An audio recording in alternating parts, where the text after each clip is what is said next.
对不起啊，对不起，我刚刚摁关门键的时候没看到你。没关系，没关系。好，谢谢。对不起啊，谢谢。你几层？我19层。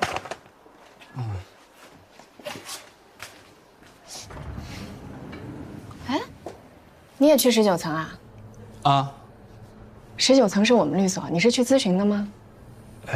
算是吧。那你有没有找到律师啊？没有。那你要不就咨询我吧？啊，你好，我是全景律所罗宾律师的助理黛西。你好，你好，你好，你好，你好。不是我，我是替我同学来咨询的。对你同学，你同学，他喜欢艺术，所以他就拿家里给他上法学院的钱去学了艺术。现在钱要花完了，他想问家里再要一些，可是家人知道真相了以后就不愿意给了，对不对？主要是我爸不同意，其实我妈是同意的，她从来都不勉强我。但我爸呢，他就是个暴君，他……我说的是我同学他爸。所以我同学就想知道，他该怎么样完成学业，他就差1年就毕业了，但是他爸死活就不掏1分钱。说句实话，因为你同学欺骗爸爸在先，所以老父亲悲愤交加，这算咎由自取。你是不了解我爸那个人，我爸那个人固执得很，全家都得听他的，连我妈都得听他的。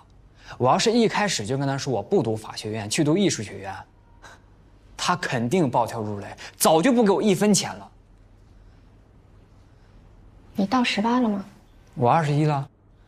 那你就没有办法强迫你父母给你交学费了。我爸不愿意给，但是我妈愿意啊。这主要是我妈身体不太好，她很早就不上班了，所以钱都在我爸手里。当然也都是他赚的。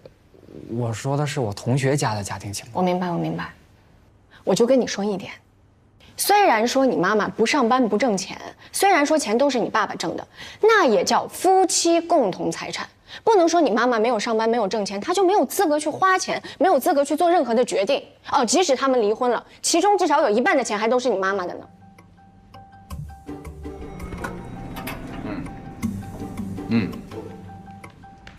好，再见。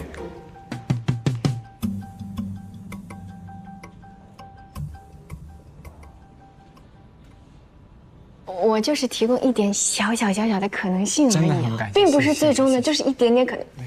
哎，主任，哎，爸，走吧，到我办公室。谢谢谢谢。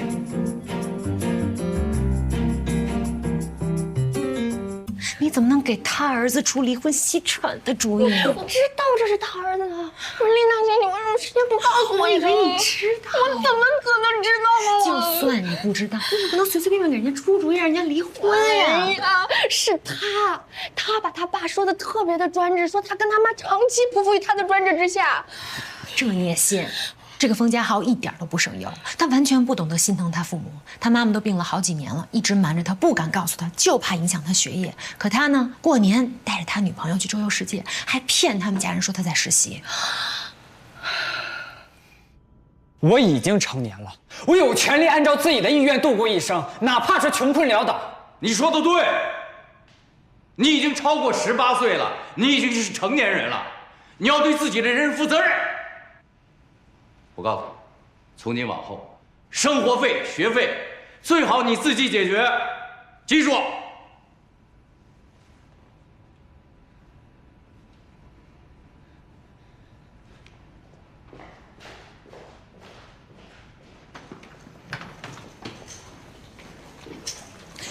你回来，这边。是，你宝贝儿子刚走，今儿早上我出去办了点事儿。我不是因为他不听我的才对他搞经济制裁，这孩子太不懂事。您是说黛西给嘉豪出主意，让您跟陶月离婚？不可能，绝对不可能。您先别急嘛，这样我马上到律所，我问问黛西。你不能总护着黛西吧？您当年也是这么护着我的。哈，你承认你护着黛西了？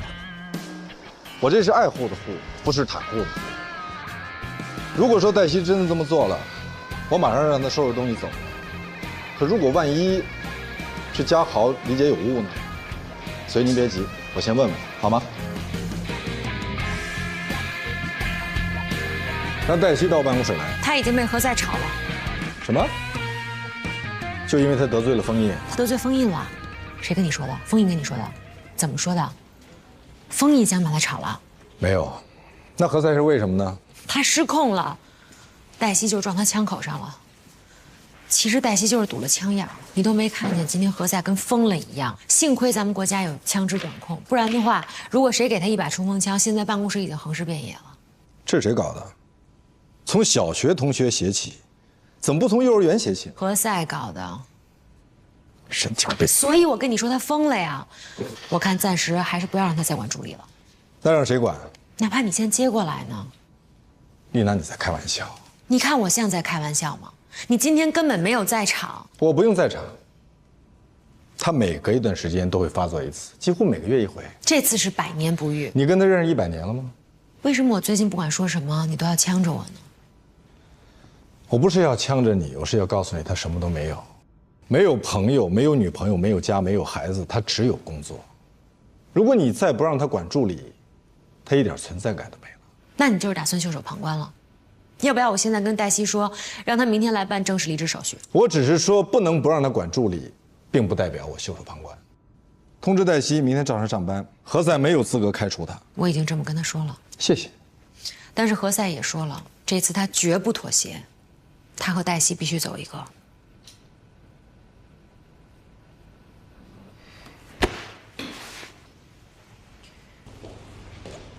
坐。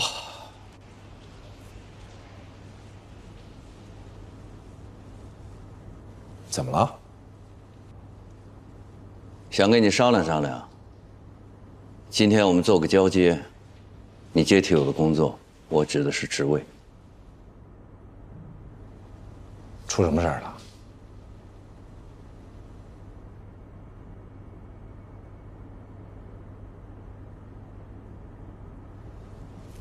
你怎么看我？我指的是对我这个人。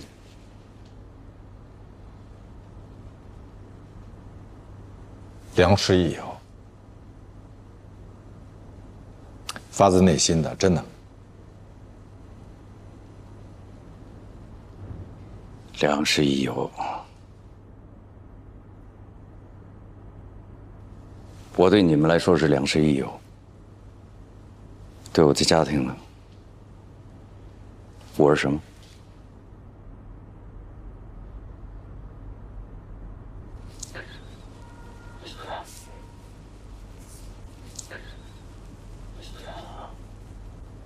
嘉豪这孩子，嘉豪这孩子恨我。他认为他妈妈生病也有我的不是，因为我没有好好的照顾他妈妈。生病有很多种原因，比如说遗传基因，还有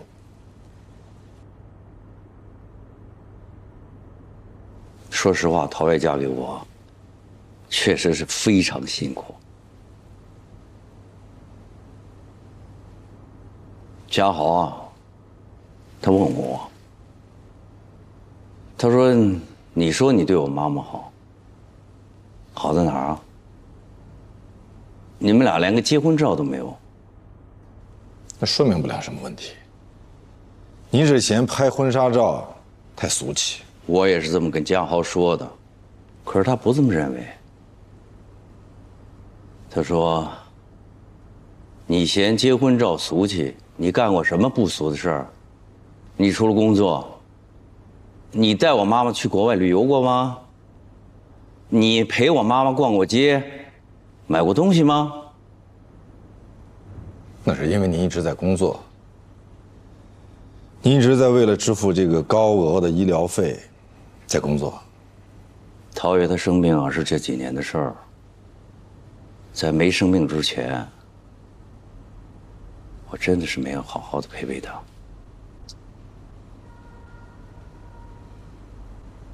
您确实太忙了。所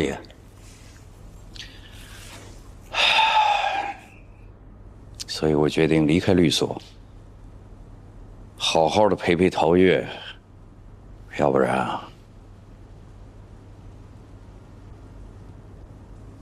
我怕真的来不及了。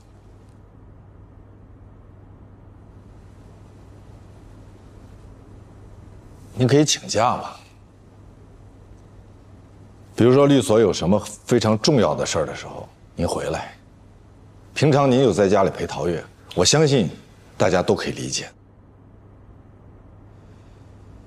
要是这么做，对律所不负责任，对我的家庭也一样。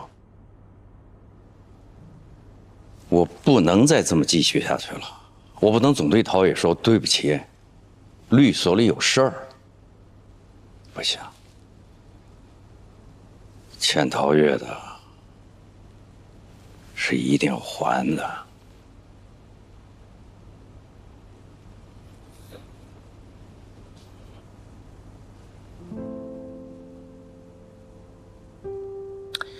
我已经和主要的几个合伙人都打过招呼了，他们对你接任没有什么意见。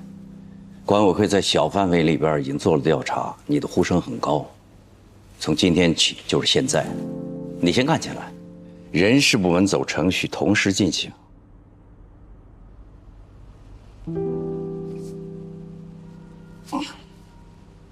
恭喜你。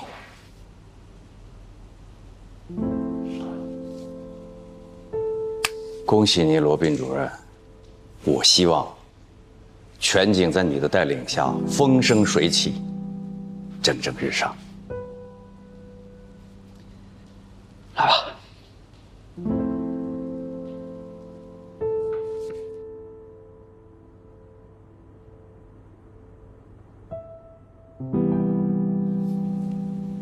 好好干。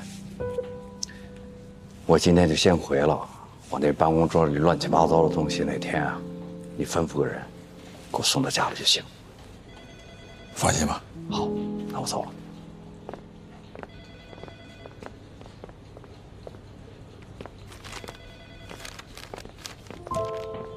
律所今天之所以叫大家都过来呢，是想要群策群力，大家把所有遇到的这种诈骗的问题，通通反馈给我。这样的话呢，我们可以统一去上报。他们不是咱们客户，流程可能会是来投诉保健品的，黛西负责接待一下。保健品的话，我建议大家我不管了，在吃之前以后就是你负责了。或者说是购买。那句话是这么说的：长江后浪推前浪。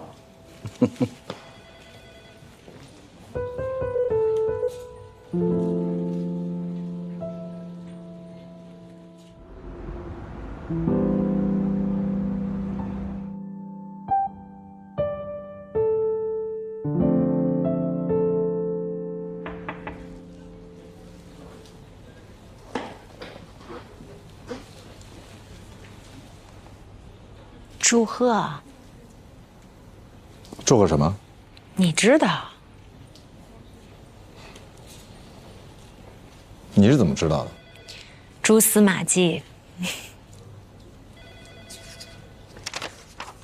你打算什么时候让大家知道？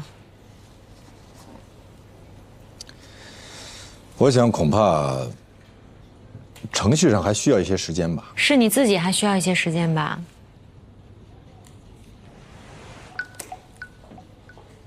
喂，你看了吗？我让丽娜给你了。我看了，我没什么问题，但是那就没问题了，先搞定了。那王丽，她正在来的路上。你确定她不会再有什么麻烦了吗？你是不是想问我怎么搞定王丽的？我威胁了她。威胁？威胁之下签署的协议是无效的。我骗你的。那实际情况呢？你就不用知道了。我必须知道。为什么？如果你使用不恰当的手段搞定对方律师，对方律师如果到律协投诉的话，我们律所会受牵连的。我保证是恰当的方法。什么方法？我需要知道，我必须知道。我没骗你。王丽呢，就是想在你姐面前表现一下，刷个存在感而已。所以我就跟她说了，她可以到咱们律所来上班。我跟她提过同样的建议，他为什么没有答应呢？你提不成啊，他跟你有过节。我说我姐原来打算成立家族信托事务部，后来各种原因我姐就走了，这块业务我打算接回来。如果他愿意的话，我可以跟他一起。他来做高级合伙人，我不可能答应。封印会答应的。你问过封印吗？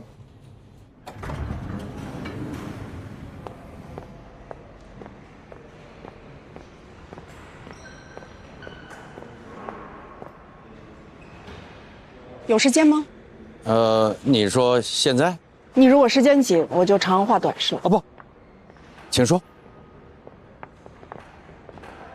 我刚从我们客户那儿回来，今天早上我找过你们家罗宾，他跟我说放心吧，我就真放心了。回头，我们客户就给我来电话说网上炸锅了。你们家罗宾这样做特别不好，他如果要告我们家客户，没问题。告诉我，我也告过你们家客户的，咱们常来常往，这就是咱们的职业，对吧？你说的是上次那次事儿吗？我指的是玲珑美食。不是玲珑美食，你们两家不是达成和解了吗？不是玲珑美食。说，我的意思不是说不让他告，他可以告，完全可以告，没有问题。但他不能信誓旦旦对我说，我不会针对你，不会针对你的客户，绝对不会告你们家客户。转眼就把这件事情给我捅到网上去了。罗宾可不是这种人。那你的意思是，我撒谎？你别误会，我不是这个意思。啊，我可以去问问他。罗宾是针对的你哪个客户啊？我给你打个电话。齐家集团旗下的齐家长寿俱乐部。要我提醒你吗？要不去。齐海东。去。我知道，这是你们很重要的一个客户。当年就是为了这个公司负气出走了，是吧？我是出走，但不是负气。啊，对不起，我给罗宾打电话。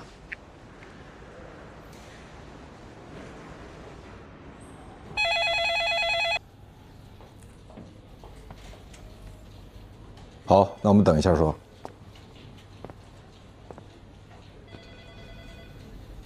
喂，老大，你什么指示？哎，罗宾，佳敏他们公司那个案子是怎么回事？你大概给我介绍一下。啊。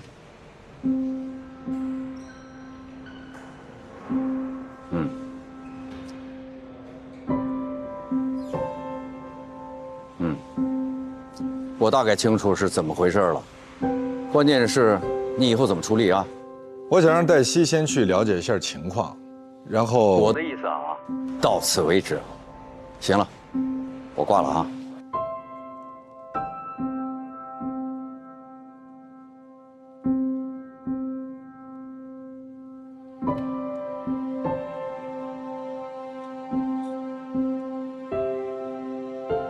我不是因为齐家是我的客户就不让他告。哦，我知道。我也告过你们。我知道，我知道你不是针对我吗？我是针对你。所以，如果你们想利用这次机会，好好报复我一下，我完全能够理解。你刚才也听到了，我给罗宾打电话了，在电话里说这件事儿到此为止。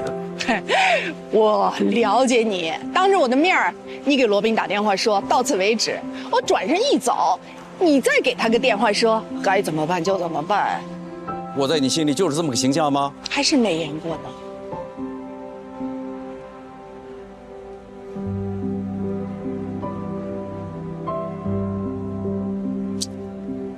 夏明，我承认，我是个工作狂，是名利狂。我们说个中性的说法，我们那时候都年轻，除了工作就是工作，事业心都太强了。所以，我们才会有今天啊！你我才会拥有自己的律师事务所。我不是这个意思，我想说的是，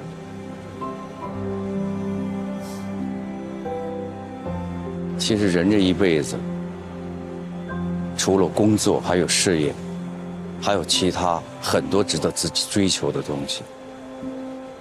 不能因为自己为了做成一件事，就伤害了很多人。其实没有这个必要。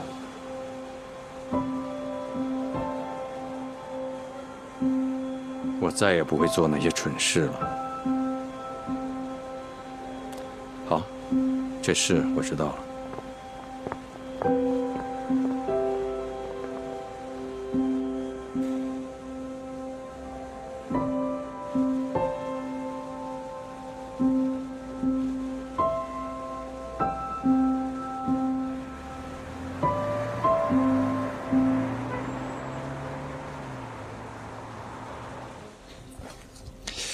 这件事情啊，你先继续调查，但是不要声张。即便是把事情弄清楚之后，也不要告诉别人，不要告诉任何人。行，那如果有人问起来，我就说我还在了解情况。对，你就往我身上推，就说我还没同意，不知道最终会怎么样。可是刚才有好多老人还有家属，他们加了我的微信，留了我的电话。那如果他们问起来，一样，你就跟他们说，我还要向领导汇报，等待领导的批复。好，我知道了。还有事儿吗？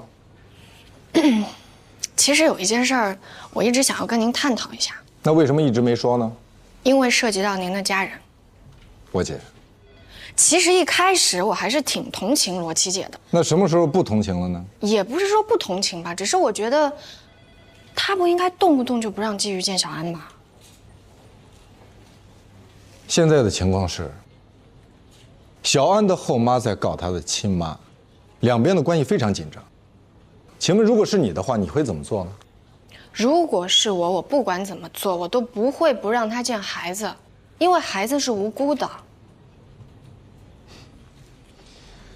黛西，你记住，每逢当你想评论或者批评别人的时候，你一定要知道，这个世界上不是人人都和你一样幸运。了不起的盖茨比，我看过这本书。那你怎么还会有随意评论别人的习惯呢？兰兰请你去一趟大会议室。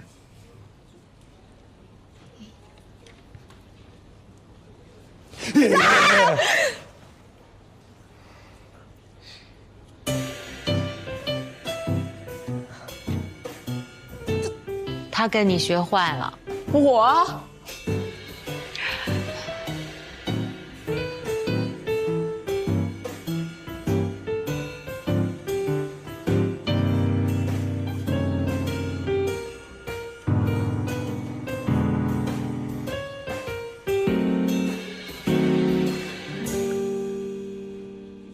差不多了，就可以签了吧？等一下，我再看一眼。就是我给你发的那份。我知道，我再核一下。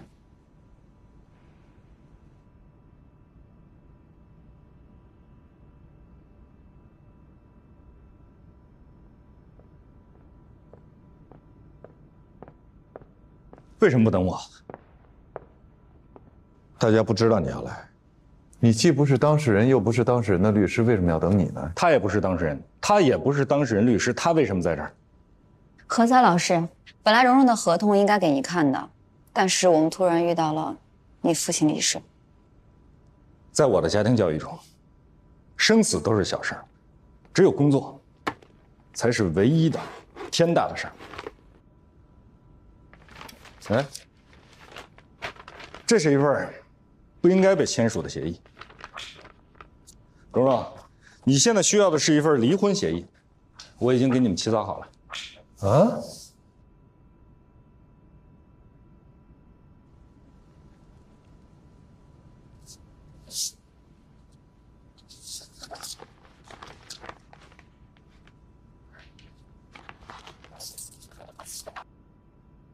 我们出来说两句。不，有话在这儿说。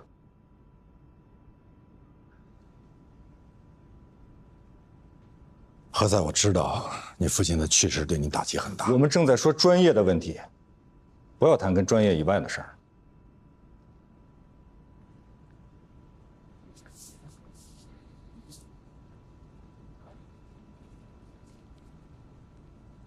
蓉蓉现在是孕妇，她需要照顾。我们国家法律规定，妇女在怀孕期间，男方不得提出离婚，但是孕妇她本人可以提出。我的意思是，国家之所以规定男人不可以在妻子怀孕期间提出离婚，是对妇女的保护。但跟这样的男人在一起生活，不是保护。这种男人怎么了啊？一个男人看见自己的亲生骨肉遇到困难了，袖手旁观就是个好男人啊！你跟季玉已经离婚了，他是小安的爸爸，他给你的钱是从他现任妻子这儿偷的。哎，你说的不对，偷在法律上叫盗窃，盗窃罪构成的要件之一是他人的财产。蓉蓉和季玉是合法夫妻，季玉有权支配夫妻之间的共同财产，所以不能叫偷。季玉，你如果不介意，我可以看一眼你的离婚协议，至少你们共同财产中有一半是属于你的，不管这个钱是谁挣来的。你们男人现在都这么渣了吗？哎，他在跟你谈法律，不能因为法律条文不利于你，你就说对方是人渣。你们是干嘛来了？这是和解还是来吵架来了？啊，大律师们。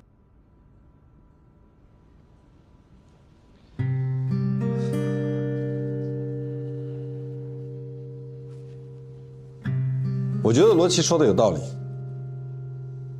我们大家首先应该先冷静下来，不要感情用事。婚姻不易，不要动不动就离婚。离婚也不是解决问题的最好办法。我希望今天在这个屋子里的我们每一个人，我们所有人，不管最终做出了一个什么决定，若干年以后回想起来，我们都不后悔，不遗憾。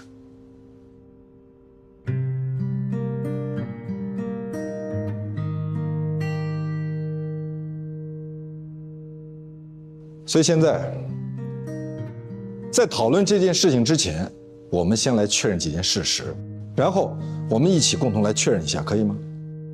好。第一件事情，季玉给了罗琦一笔钱，是为了帮助罗琦母女渡过难关。无争议。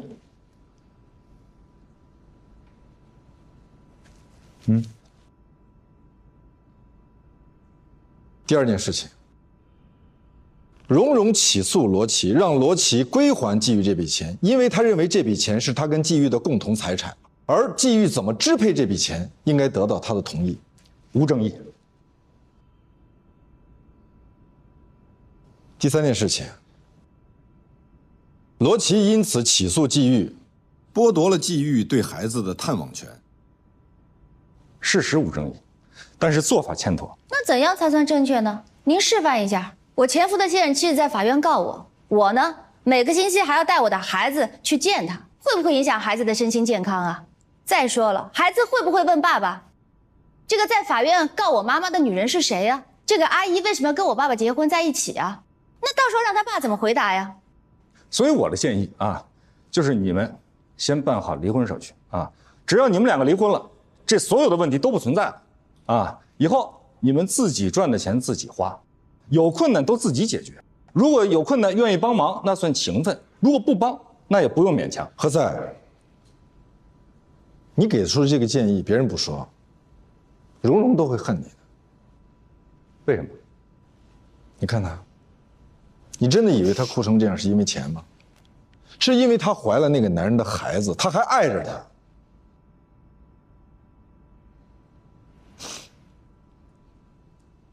王丽姐，请你们先到我的办公室去稍等，可以吗？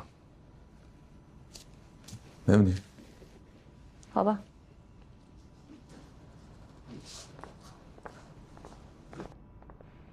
兰兰、何塞，请你们二位也先离开一下，可以吗？我不能让我的当事人留在这儿。我也不能走。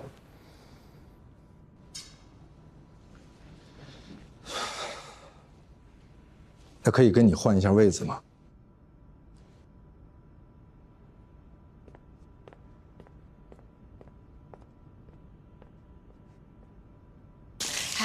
哎，我跟你说啊，我觉得罗宾老师他今天好像跟以前不大一样。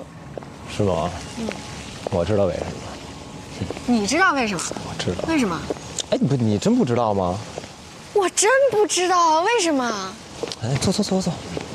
啊？坐下。为什么？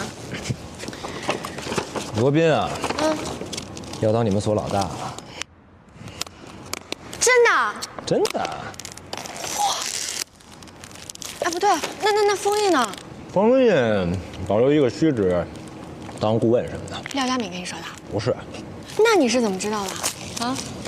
我一律协的朋友告诉我的，说封印已经跟他说不干了，马上交给罗宾。这个事儿呢，你们内部管理委员会的一级别人几乎都已经知道了，只是现在还没有正式公布，再走程序。哎，那这事儿罗宾他自己知道吗？那肯定知道呀，那他要不愿意的话，那谁能勉强他呀？所以说，现在对于罗宾来说，最重要的就是先坐稳了。你那个保健品维权的官司吧，不确定因素太多，这也怪我当时太冲动，给你添麻烦了。我是认真的，我当时是太气愤，可现在冷静下来想想吧，这个案子难度是挺大的，也比较繁琐。既然罗宾说让你别管了，你就别管了啊！你看着我干嘛呀？麦飞，你还记得当时你为什么会气愤吗？我记得。你当时来找我，我本来可以不管的，可是我后来又管了，是因为你告诉我说他们在害人，而且还会害更多的人。是我说的，那我当时是有情绪，我现在是为你们着想。那中国有那么多律师呢，他们可以找别人啊。每个人都可以这么说。如果大家都把简单的挑走，把难的留给别人的话，这个世界会变成什么样子啊？你看，你那愤世嫉俗那劲儿又上来了。我卖咖啡的时候比现在更加愤世嫉俗。那个时候我看不惯很多东西，我尤其看不惯的就是律师收了钱替坏人说话办事儿，对吧？没错，麦飞，你明知道齐家他们卖保健品是在害人啊！你还想让我做什么呀？我要证据，我要更多的证据。我可能真的帮不了你。你别误会啊，那毕竟我们所是他们的法律顾问，那他们是我们的客户啊。那律师无论如何不能出卖自己的客户，对吧？行，我懂了。从今以后，我再也不会在你面前提到他们家的事儿。你看，哎，我错了。从今以后，我再也不会在你面前提到你们家的事儿。哎，何塞来上班了。他父亲不是刚去世吗？我骗你干嘛？他和罗宾都在会议室，一屋子人。咱们要换主任了啊？换谁啊？猜的。小美说他们都在会议室，那你想，那得是多大的事，能在自己亲爹刚走就来律所？行了，你别装了，你肯定知道。不知道猜的。黛西，是不是你们老大要上位了？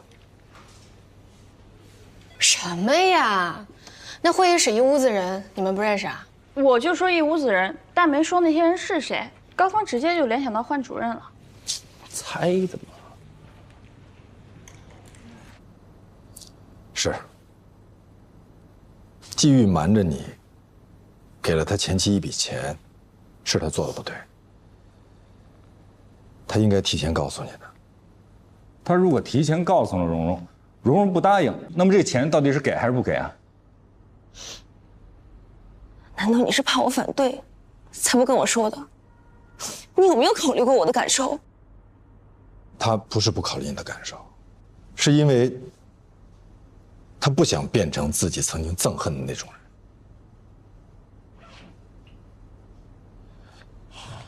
蓉蓉，我猜季玉一定没有告诉过你他跟他父亲的事情，对吧？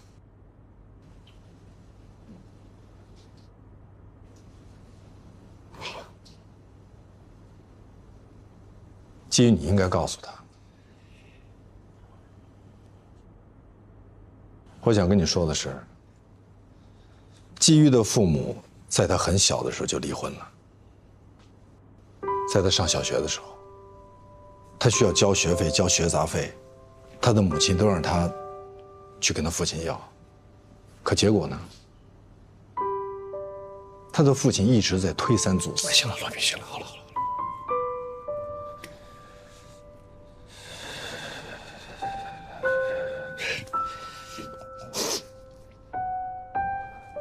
蓉蓉，我就是不想小安变成当年的我，我不想他鄙视我、恨我，像我恨我父亲一样恨我，我不想他这样。就算后来我知道我父亲当时有难处，又怎么样？所以，我只是在很努力地尽一个父亲的责任，我想做一个好父亲，别的我什么都没想。如果蓉蓉我真伤害你了，我真心的跟你说对不起，好，对不起，原谅我。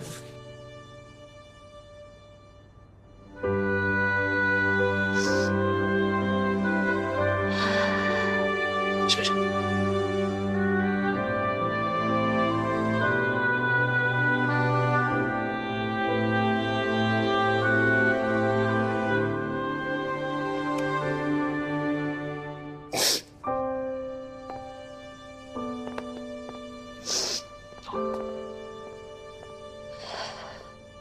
那你负责让蓉蓉撤诉，那你负责让罗琦撤诉，一言为定。哎，那笔钱怎么办？你既然帮蓉蓉看协议，那你也应该看过那份保密协议吧？我看了，但是我坚决反对由你来付钱付给蓉蓉，没有这么解决问题的，这样违反了我的原则。罗琦不是外人，她是我姐，我们手足情深，那也不行。你就这么想，就当是罗琦跟我开口了，我给了他一笔赞助款。我不同意你们这样解决问题，亲兄弟都要明算账，亲人之间就应该学会算账。不，但是如果你现在想让罗琦拿出这笔钱，这是不现实的，他没有。我有说过让罗琦还钱吗？那你什么意思啊？我跟蓉蓉已经商量过了，蓉蓉说不要这个钱了，这对蓉蓉不公平。我觉得这一笔钱应该算作投资款。投资？如果房子将来卖了的话，后增值部分应该按照投资比例，季玉和蓉蓉都有份。那如果这房子不卖，他们一直都住在里边呢？如果不卖的话，那就算作蓉蓉和季玉给小安的抚养费。那等小安长大了以后，也有义务赡养他的亲爹和他的后妈。有问题吗？我没问题，我也没问题。我去打印新的合同，你们俩各自说服各自那边的。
谢谢你看过来，不客气。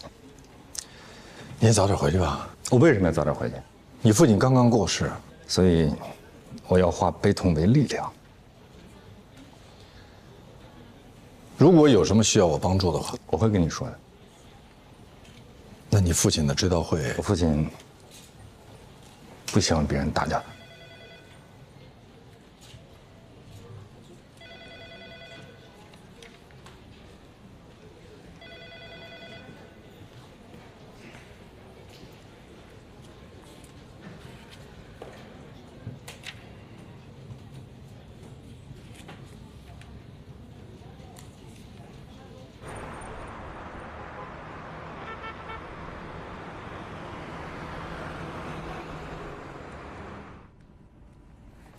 不好意思啊，那个打搅你们下班了，但我真的特别着急。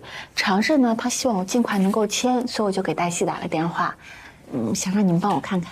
这份协议是谁起草的？就是他们那个法律顾问，就那个楼上的，好像叫麦飞啊。这上面有一个净身出户条款。是，那个呀，是常胜为了让我放心，他说如果结了婚以后啊，因为是他的缘故提出离婚，他就净身出户，所有的财产都归我。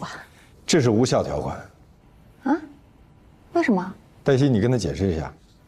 我国婚姻法明确规定，公民有婚姻自由的权利，既包含结婚自由，又包含离婚自由。我听不懂啊，这个净身出户跟婚姻自由有什么关系啊？因为你剥夺了他的离婚自由权。我没有剥夺啊，那是他自己承诺说，如果说他违约了，他就净身出户啊。以协议的方式要求放弃全部财产作为离婚的条件，本质就是限制了公民的离婚自由。可是我女朋友的老公提出离婚就净身出户了呀。那是她老公自愿净身出户，但如果协议不成，打到法庭上，这种净身出户条款在司法实践中很可能被认定为是无效条款。那我怎么办？我建议你换一种表述方式，比如说签订一份夫妻忠诚条款。这有什么区别啊？这当然有区别了。婚姻法明确规定了，夫妻双方应该相互忠实、互相尊重。如果我们签订的是忠实协议的话，那就是符合婚姻法的立法精神，是建立在夫妻双方原有感情基础上的进一步信任，是可以约定自愿接受惩罚的。哦，那你的意思就是说，如果说是签的忠诚协议的话，所有的一切都是自愿的；但如果签的是净身出户的协议，那就涉嫌说我剥夺他离婚的自由，是吧？差不多是这样。那能不能麻烦你们帮我改一改？我们修改一份协议的费用是2万元。这么贵？您没有预约，而且是在我们下班时间来找我们，要求我们明天一早就给你，这个费用不算贵了。可是帮常胜他们起草这个合同的那个律师，他们才要3000多，你们这改一改就要2万。可如果你真的签了这份协议，受的损失可能远远不止这2万。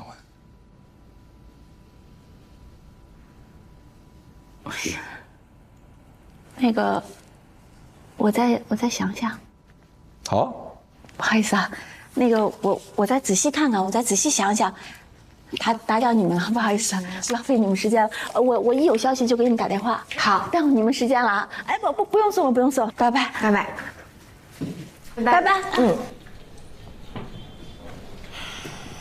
我猜他一会儿回去以后啊，肯定会律师你刚才说的，自己写一份忠诚协议，直接把这2万块钱省掉。那岂不是双赢？我们赢在哪儿了？赢在时间。时间？律师出售的是什么？服务提供的智力成果是时间。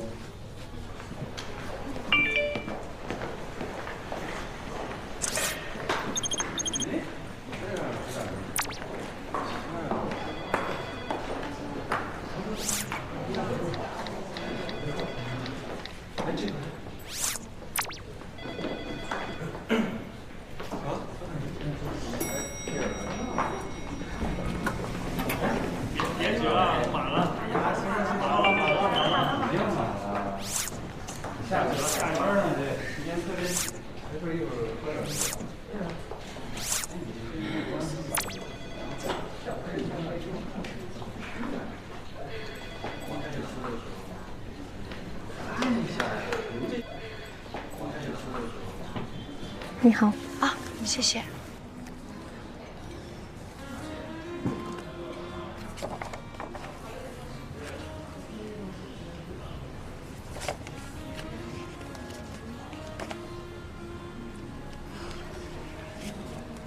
这儿的菜都好贵啊！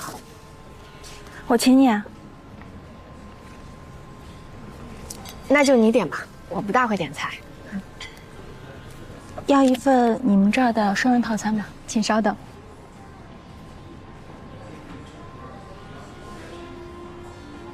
其实我一直想谢谢你，要不是你说服我放弃告王慧珠，我跟长生也走不到今天。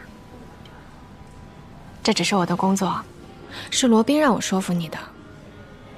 我还记得那次你跟我说，让我仔细的想一想，在我心目中是不是真的这么想要告王慧珠？对，我还记得，我当时还问了你一句话：多年以后，你会不会为你今天做的事情而后悔？这句话我不记得了。你就只记得你自己想记得的？人不都是这样，你不这样啊？我不啊，我记性特别好，我什么都记得。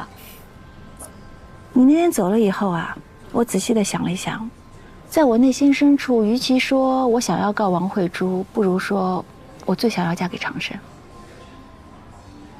王慧珠怎么说我不在乎她，我想要的是长生的态度。我之所以想要告他，也是想要长胜给我一个态度，所以我就认真的跟他谈了一谈，把心里所有的想法都告诉了他。后来他说他会给我一个答复，他会告诉全世界人我在他心里的地位。所以你们就做了交换。什么叫交换啊？是交心。对，交心。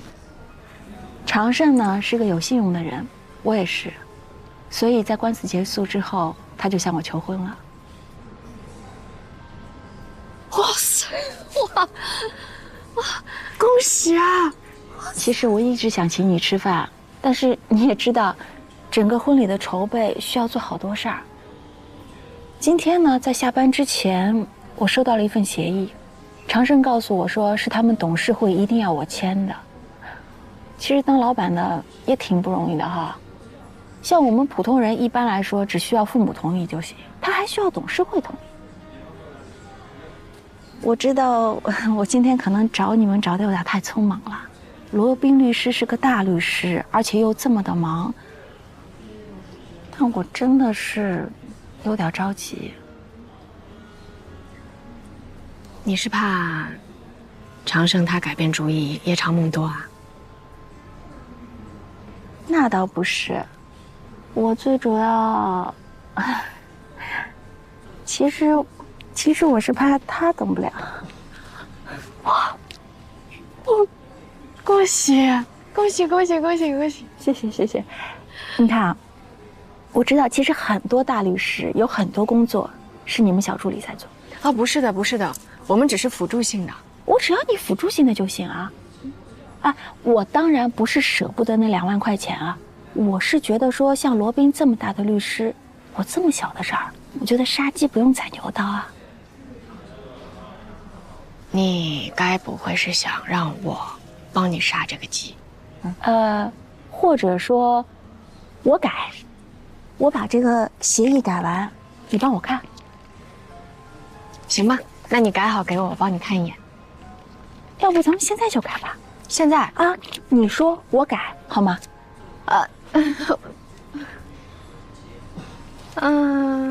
你看啊，我想着说我的婚礼我一定要你去，因为你是我的恩人啊，没有你我不可能结婚的。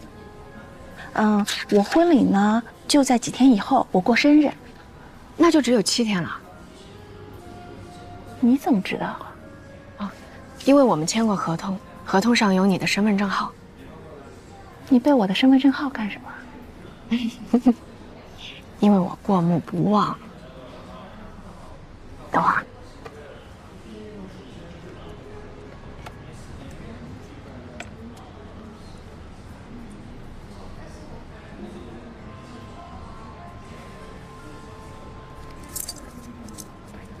你看一眼，这是什么呀？这个是我们刚刚看的菜单的第1页，菜名还有价格，你可以对一下。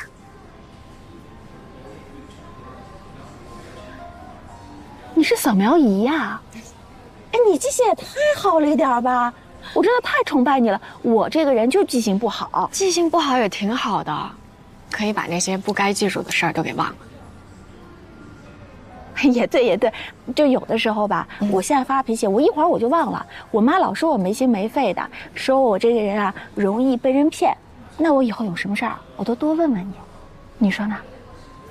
如果你真要问我的话，其实我觉得你不应该这么着急的去签这个婚前协议。哦，我要是不着急呢，你今天也不用加班了，对不对？你看，我猜对了吧？不是，我的意思是，如果你要签婚前协议，就应该让两个人坐下来好好的聊才行。不用这么麻烦啊！常胜说了，哎，不管我怎么改，他都签，所以改吧，你帮我一下。打扰了，您的菜。哎，谢谢。咱们这样，咱们先吃，吃完再改，请慢用。好，谢谢。是，算了，我还是先帮您改了吧。哎，你有没有电子版啊？我电脑上改的可能会快一点。哎，我有，我发给你啊。不好意思啊。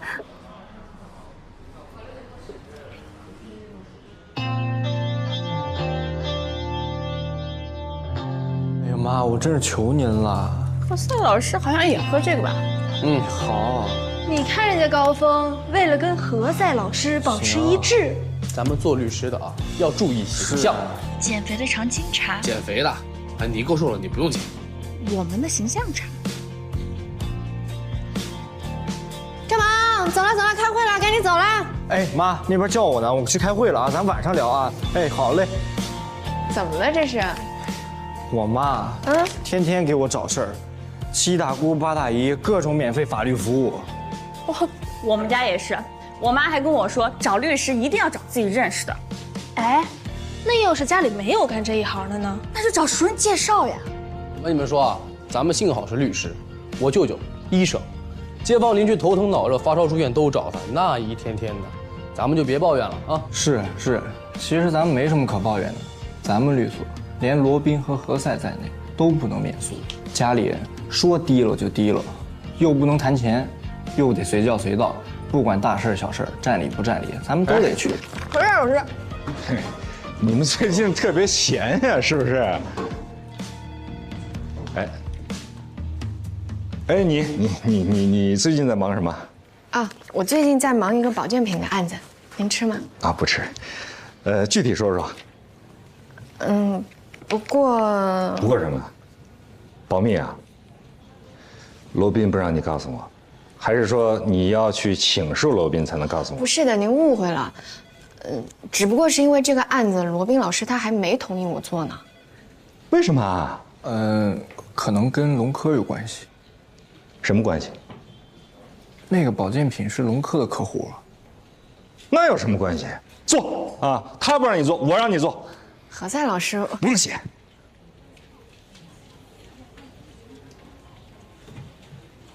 你说，我指天发誓，我真没有这个主观意思。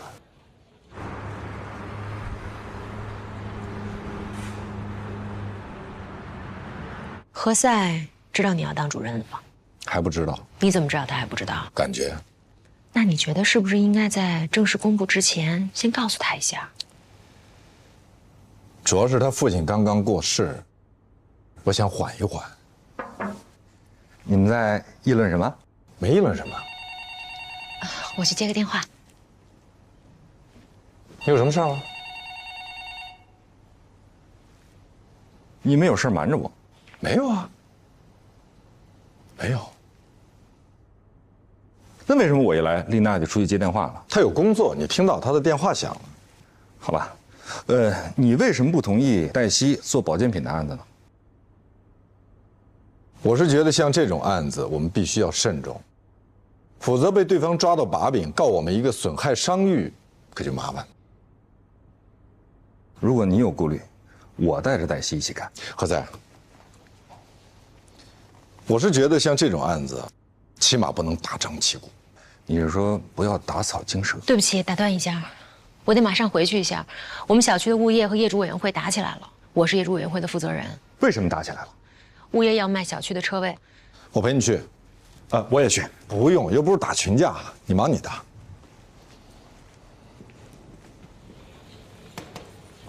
黛西，那个，我想跟你说个事儿啊。怎么了？你那个保健品的案子，我有可能帮得上忙。因为我有个医生朋友跟我关系特别好，他早就跟我说过，这东西全是骗人的。那你能不能带我去见见你那医生朋友？当然可以啊，就是你看能不能让我跟你一起做这个案子？我当然欢迎了。只是你可能不太了解我这个人啊，我特别喜欢做这种案子，没有钱都愿意。不是这个原因，高峰。只是我不知道这个案子它最后会怎么样。你要是知道结果，那还有什么意思啊？我就喜欢做有挑战的事儿。何塞叫你，叫我？对啊，他说让你带上保健品的案子。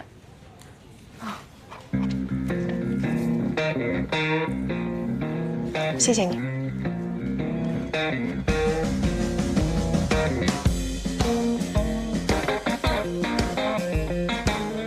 我跟罗宾说过了，他同意我来负责这个案子。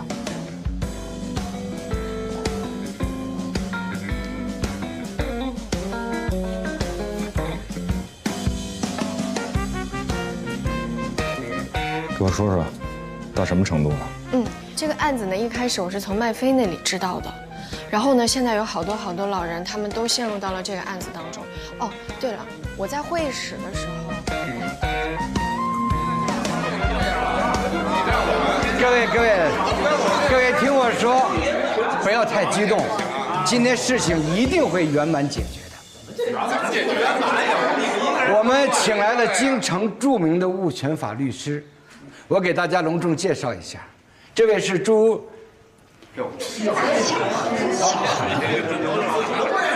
晓和律师，来，有请。大家别着急，听我好好说一说哈，我们把道理讲清楚。你们华景小区的建设用地使用权是由华景公司出资取得的，华景公司是土地使用权人。根据物权法第142条的规定，华景小区建筑区划内规划的地上停车位，应当归华景公司所有。激动没有用，吵吵也没有用，以法律为准绳。我有一点不太明白。你们凭什么要让业主购买停车位，否则就不允许大家停在这儿呢？是这样，根据物业管理条例的规定，建设单位依法取得车位车库的权属登记后，可以向业主出售车位车库。对，我们这是有法可依的呀。那么，请问你们这个车位车库的权属登记是否取得了呢？我可以这样回答您：当年我们这个小区是验收合格的。而且你们现在享受的绿化面积是超出了原有规划的绿化面积，你们占了很多便宜。开发商建设小区，验收合格是你们开发商应尽的义务。而且绿化面积超过规划绿化面积，这跟停车位的归属权也没有任何必然联系。在小区前期开发的时候，我们是交了土地出让金的，这块地都是我们的。你们支付了土地出让金，成为建设使用权人，但是随着房屋的出售，这个土地使用权也应该随之转移。所以，土地共有部分的使用权应该归业主共有。对，应该就归我们。请问您是业主吗？我不是。你不是业主，那你跟这起什么哄啊？我们这业主和物业之间在沟通。来，保安，他是我们请来的律师，他代表我们业主委员会。没错，我是你们业委会主任丽娜小姐请来的律师啊。你说这后着。而且我已经了解过了，你们这个停车位不能登记，所以你们也不能出售。是这样，今天我们谈不拢的话，就只好走诉讼程序了。我想说的是，我们都是法律人，你应该清楚，如果走诉讼程序，你的客户除了浪费一大笔律师费之外，你们什么好处都得不到。走诉讼程序是我们的权利，当然，但是我觉得我有必要提醒你，你要提醒你的客户，有的诉讼完全就是浪费司法资源。好，没错，就你们这律师啊，在这地方讲道理都讲不通，那到了法庭啊，更没戏了。